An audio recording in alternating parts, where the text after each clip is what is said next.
సమస్య వచ్చింది అనుకోండి, ఈరోజు మనిషి గడగడగడలాడిపోతున్నాడు.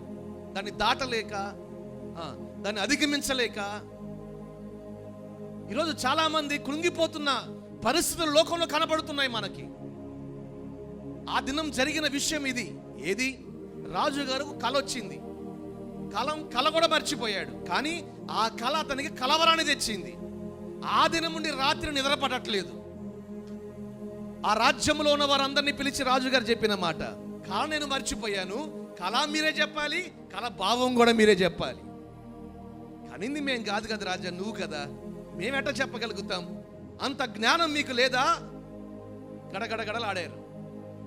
రాజుగారికి కోపం వచ్చింది.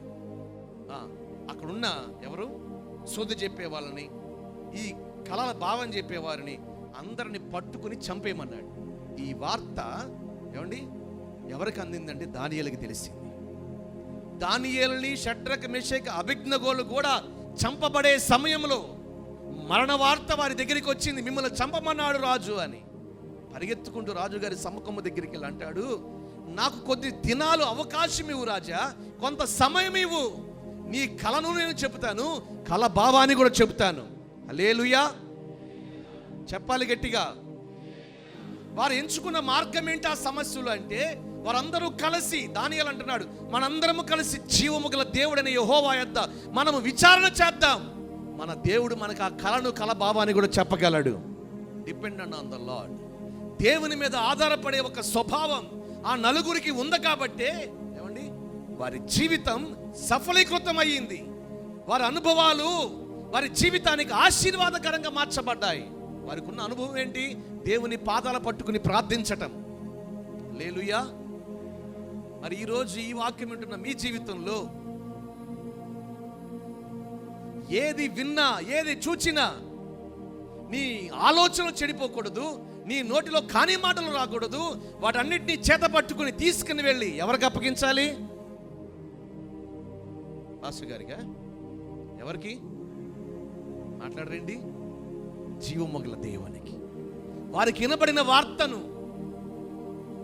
వారికి కలిగిన స్థితిని వారు ఎవరికి చెప్పాలనుకున్నారో తెలుసా? వారిని పిలుచుకుని కోరుకుని ఆ స్థితిలో ఉంచిన దేవుని యొద్ద విచారణ చేయాలనుకున్నారు. కాబట్టే దేవుడు వారికి ఆ కళను, కళ భావాన్ని తెలియజేశాడు. హల్లెలూయా చెప్తారా బిగ్గరగా? మరి ఈరోజు చాలా మంది జీవితాలలో ఈ అనుభవానికి దూరంగా బ్రతుకుతున్నారు. ఏ అనుభవానికి? జీవితంలో ఏది విన్నా, ఏది కనపడినా, ఏది జీవితంలోనికి వచ్చినా దాని కొరకు ప్రభు పాదాల పట్టుకుని మోకరిల్లి ప్రార్థించే అనుభవాన్ని పోగొట్టుకున్నారు. కాబట్టి చాలా మంది ఆ సమస్యలను దాటలేక, అధిగమించలేక అందులోనే చిక్కబడి ఈరోజు కృంగిపోతున్న వారు చాలా మంది కనబడుతున్నారు.